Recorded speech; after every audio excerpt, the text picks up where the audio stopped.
हम इस चैप्टर में वैश्वीकरण का भारत में क्या प्रभाव पड़ा वो पढ़ेंगे। बेटा जब पेपर में क्वेश्चन आता है कि वैश्वीकरण का भारत में क्या प्रभाव पड़ा, तो हमें दोनों असर लिखने हैं। उसकी पॉजिटिव असर भी लिखना है और नेगेटिव असर भी लिखना है, यानी सकारात्मक प्रभाव भी लिखना है और नकारात्मक प्रभाव भी लिखना है। सकारात्मक प्रभाव तो हम पढ़ते ही आ रहे हैं, शुरू से पाठ जब से हमने शुरू किया तब से हम यही पढ़ते आ रहे हैं कि वैश्वीकरण से हमारे देश को क्या फायदा हुआ।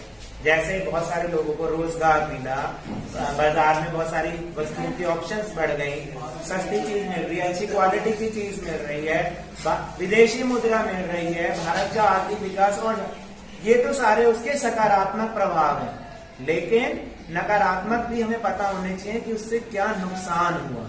तो अब हम अलग अलग कैटेगरी पर पढ़ेंगे कि अलग अलग कैटेगरी पर इसका क्या नुकसान हुआ। जैसे जिसमें सबसे पहले बात आती है कि छोटे उत्पादकों पर इसका क्या प्रभाव पड़ा। छोटे उत्पादक मतलब जो छोटे बिजनेसमैन, उन पर इसका क्या उल्टा असर पड़ा। पहला है कि छोटे उत्पादकों को वैश्वीकरण के कारण कड़ी प्रतियोगिता का सामना करना पड़ता है। कड़ी प्रतियोगिता कैसे? जैसे हमने बोला वैश्वीकरण के कारण दुनिया की हर कंपनी आके भारत में व्यापार कर रही है, बड़ी से बड़ी कंपनी भी व्यापार कर रही है। तो ऐसे में जो यहाँ के छोटे बिजनेसमैन हैं उनका कंपटीशन और ज्यादा बढ़ गया। कैसे बढ़ गया? क्योंकि पहले हमने पढ़ा था जब वैश्वीकरण नहीं हुआ था तो भारत का माल जो बनता था वो भारत में बिकता था, तो उन्हें तो केवल अपने लोगों से ही कंपटीशन करना पड़ता था। अभी तो पूरी दुनिया की कंपनी भारत में आ रही है और उनके साथ हमें कंपटीशन करना। तो पहली प्रॉब्लम तो हो गई ये। क्यों? क्योंकि उनके पास जो बड़ी कंपनियां, उनके पास तो पैसा है, वो अपने विज्ञापन पे खूब खर्चा करती हैं। किसी में बड़े बड़े स्टार्स को ले लेते हैं, किसी में क्रिकेटर्स को ले लेते हैं। तो हम क्या करते हैं, उन्हीं का ब्रांड खरीदते हैं। लेकिन जो छोटे उत्पादक हैं वो अपना प्रचार सही ढंग से नहीं कर पाते, जिसके कारण उनका बाजार सिकुड़ता जा रहा है। ये दूसरा जो हमने करा कि छोटे उत्पादक क्या करते हैं, जो भी वो चीज बनाते हैं, जिस भी कीमत पर वो चीज बनाते हैं उसको वो कम नहीं रख सकते। क्यों? क्योंकि वो छोटे उत्पादक हैं, चीजें भी कम बनाते हैं, यानी उनके उत्पादन की मात्रा कम होती है। लेकिन जो बड़ी बड़ी कंपनीज है जैसे रिलायंस कंपनी, वो अगर कोई चीज बनाएगी तो बहुत बड़े लेवल पर बनाएगी। जब कोई चीज बड़े लेवल पर बनाते हैं तो उसकी कीमत कम बैठती है, तो ग्राहकों को भी चीज कम कीमत पर मिलती है। लेकिन जो छोटे बिजनेसमैन हैं वो अपने प्रोडक्शन की कीमत को कम नहीं रख सकते, क्योंकि उनका माल कम लेवल पर बने, कम क्वांटिटी में बने, इसलिए वो महंगी मिलती है, या जो भी वो उनका मार्जिन बहुत ज्यादा नहीं होता, इसलिए वो उसी रेट पर बेचते हैं जिस रेट पर वो सामान बना रहे हैं। ठीक है, तो इसलिए धीरे धीरे क्या होता है, मार्केट से उनकी चीजें हटती चली जाती है। ये दो प्रभाव हमारे छोटे उत्पादकों पे पड़ा। पहला कि उन्हें कड़ी प्रतियोगिता का सामना करना पड़ रहा है, और दूसरा वो अपनी कीमत कम नहीं रख सकते, इसलिए धीरे धीरे मार्केट से उनका प्रोडक्ट गायब हो जाता है, खत्म हो जाता है। ठीक है, दूसरा जो प्रभाव है वो है श्रमिकों पर। हमने ये तो पढ़ा कि इसका अच्छा प्रभाव यह है कि भारत में लोगों को, बहुत सारे लोगों को रोजगार मिला, लेकिन इसका उल्टा असर एक ये भी पड़ा कि बहुत सारे लोगों को उनकी नौकरी से हटा दिया गया। कैसे हटा दिया गया? अब जब बाहर की कंपनीज आई, वो नए नए तरीके से अपना काम करती है, नई नई टेक्नोलॉजी से अपना काम करती है। ठीक है, तो ऐसे में जो पुराने तरीके से मजदूर काम करते थे, जिन्हें नई टेक्नोलॉजी पता ही नहीं, तो वो उनकी कंपनी में काम कर ही नहीं पाएंगे। इस तरीके से बहुत सारे लोगों को अपनी रोजगार से हाथ धोना पड़ा, अपनी नौकरी से हाथ धोना पड़ा, उनकी नौकरी छिन गई, क्योंकि वो नए तरीके से काम करना नहीं जानते थे। एक असर ये भी पड़ा। दूसरा असर ये हुआ कि अब ज्यादातर जितने भी श्रमिक हैं वो परमानेंटली काम नहीं करते। हम सबने देखा है कि ज्यादातर, हो सकता है कि आप लोगों में से भी आपके पेरेंट्स जो हैं आज भी अगर किसी फैक्ट्री में काम करते हैं तो वो परमानेंटली उन्हें नहीं रखते, बल्कि टेम्परेरी बेस पे रखते हैं, अस्थायी रूप से रखते हैं। अस्थायी रूप से रखने से कंपनियों का क्या फायदा है कि उन्हें सारे जो बेनिफिट जो एक पक्के एम्प्लॉय को देने पड़ते हैं, कि अब श्रमिकों को अस्थायी रूप से यानी टेम्परेरी बेसिस पे रखा जाता है। ऐसे रखने में कंपनियों का ये फायदा है कि उन्हें पक्के एम्प्लॉय की तुलना में उसे सारे बेनिफिट नहीं देने पड़ते, जैसे छुट्टी का या मेडिकल जो फैसिलिटी पक्के वालों को देते वो नहीं देने पड़ते, और जब मर्जी उन्हें उनके काम से निकाल दिया जाता है। इस तरीके से ये श्रमिकों पर बुरा प्रभाव पड़ा। और तीसरा है कि उन्हें लाभ में उचित हिस्सा नहीं दिया जाता। देखिए, किसी भी कंपनी को कोई फायदा हो रहा है तो किसकी वजह से हो रहा है? श्रमिकों की वजह से हो रहा है, क्योंकि श्रमिक जो है वो काम तो वही कर रहे हैं, कंपनी को फायदा हो रहा है। लेकिन जब कंपनी को फायदा होता है तो वो उसका क्रेडिट, उसका लाभ उन्हें नहीं देते। उनकी तनख्वाह उतनी ही रहती है जितनी होती है, चाहे कंपनी को कितना भी फायदा क्यों ना हो। ये श्रमिकों पर बहुत बुरा असर पड़ा। ये जो 3 असर हमने पढ़े कि पहला, उनको उनकी नौकरी से बहुत सारे श्रमिकों को हटा दिया गया, दूसरा उन्हें टेम्परेरी बेस में कर दिया गया, और तीसरी बात कि उन्हें लाभ में उचित हिस्सा नहीं दिया गया। अब हम बात करते हैं भारतीय निर्यातक जो कि बड़े बड़े एक्सपोर्टर्स हैं, अपना माल बनाकर वो दूसरे विदेशों में बेचते हैं। यानी दूसरे विदेश की जो कंपनियां हैं वो उनको ऑर्डर देती है।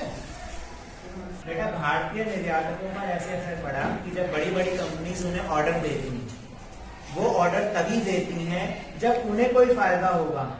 इसलिए जो भारतीय निर्यातक हैं, जो बड़े बड़े एक्सपोर्टर्स हैं, उन्हें अपने प्रोडक्ट की कीमत कम रखनी पड़ती है। यानी वो कम कीमत पर चीज बनाएंगे तभी तो कोई बाहरी कंपनी उन्हें ऑर्डर देगी। तो वो अपनी कीमत को कम रखने की बहुत कठिन कोशिश करते हैं कि कम से कम कीमत रखें, क्योंकि कंपटीशन बहुत ज्यादा है। अगर एक एक्सपोर्टर कम नहीं रखेगा तो वो दूसरे एक्सपोर्टर को दे देंगे ऑर्डर। तो इससे क्या प्रॉब्लम हो रही है कि वो किसी भी तरीके से अपने प्रोडक्ट की कीमत कम रखते हैं, तब बाहर की कोई कंपनी उन्हें ऑर्डर देती है। और अपनी इस कीमत को कम करने के लिए वो क्या करते हैं, श्रमिकों को टेम्परेरी बेसिस पे रखते हैं, यानी कम कीमत पर रखते हैं, उनसे ज्यादा काम कराते हैं और अस्थायी रूप से रखते हैं, या कई बार तो सीजनल रूप से भी रखते हैं कि कुछ श्रमिकों को कुछ टाइम के लिए रख दिया, फिर उन्हें हटा दिया, फिर दूसरे श्रमिकों को रख दिया। इस तरीके से भारतीय निर्यातकों पर भी इसका बहुत बुरा प्रभाव पड़ा है। तो इस सब के द्वारा हमने ये देखा कि वैश्वीकरण का बुरा प्रभाव भारत में क्या है। हालांकि उसके जो अच्छे प्रभाव हैं वो बहुत ज्यादा हैं, लेकिन हमें उसकी नेगेटिव साइड भी देखनी चाहिए।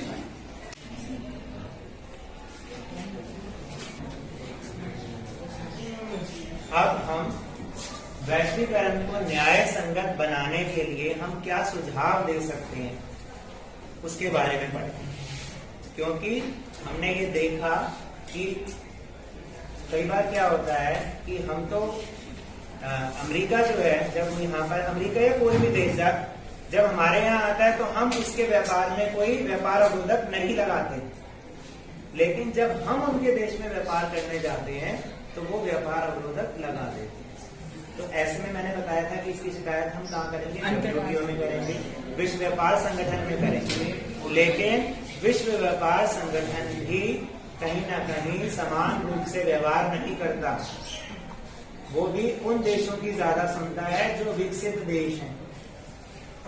ऐसे में वैश्वीकरण न्याय संगत तो नहीं हुआ, उसका प्रभाव सब जगह एक जैसा तो पड़ा ही नहीं कि हम वो जब आ रहे हैं तो हम कोई उसमें बीच में कुछ नहीं कर सकते, कोई टैक्स नहीं लगा सकते, और अगर हम व्यापार करने जा रहे हैं तो वो टैक्स लगा। तो इसलिए वैश्वीकरण को न्याय संगत बनाने के लिए, यानी सबके लिए इक्वल बनाने के लिए कुछ सुझाव है। जैसे कि पहला सुझाव है कि सरकार को श्रम कानूनों को सख्ती से लागू करना चाहिए। श्रम कानूनों का मतलब होता है कि जैसे मजदूरों से रिलेटेड या श्रमिकों से रिलेटेड जो भी नियम है, मैंने आपको पहले बताया था कि जब हम विदेशी कंपनियों को अपने देश में व्यापार करने के लिए आकर्षित करते हैं तो उन्हें एक छूट ये भी देते हैं कि उनके ऊपर श्रम कानून लागू नहीं होते। श्रम कानून का मतलब है कि उसमें ये लिखा हुआ है कि मजदूरों को कम से कम इतना वेतन जरूर देना चाहिए, कम से कम वाला, और उनके काम के घंटे निश्चित होने चाहिए। लेकिन जो विशेष आर्थिक क्षेत्र में कंपनी अपना देश अपनी कंपनी लगाती है, उनको इन नियमों में छूट मिल जाती है।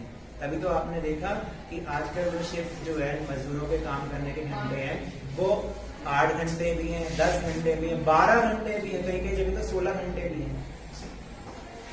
तो ऐसे में जो श्रम कानून है सरकार को चाहिए कि उन्हें सख्ती से लागू करे ताकि सबके साथ एक जैसा व्यवहार हो। क्योंकि कई जगह हमने देखा कि जो 10 घंटे काम कर रहा है उसको भी उतना पैसा मिल रहा है, जो 12 घंटे काम कर रहा है लगभग उसको भी उतना पैसा। इसलिए जो दूसरा जो सुझाव है वो है कि सरकार को श्रमिकों को रोजगार की सुरक्षा भी देनी चाहिए।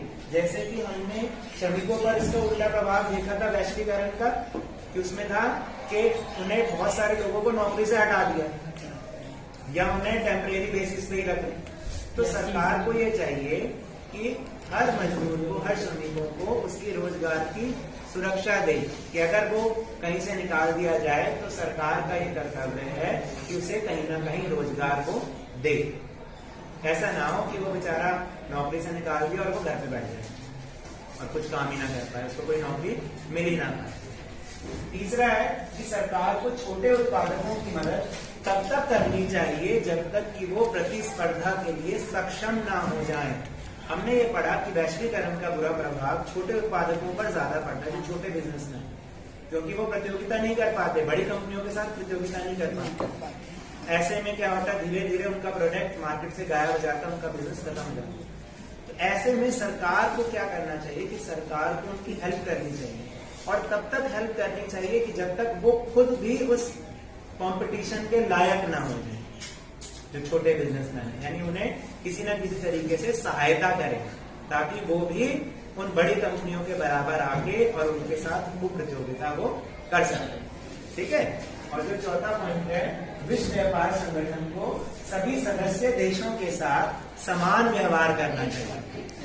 तो जैसे कि हमने पहले भी अभी चर्चा की कि विश्व व्यापार संगठन ज्यादातर जो विकसित देश हैं उनकी बात तो सुनता है, लेकिन विकासशील देशों को की बात नहीं सुनता।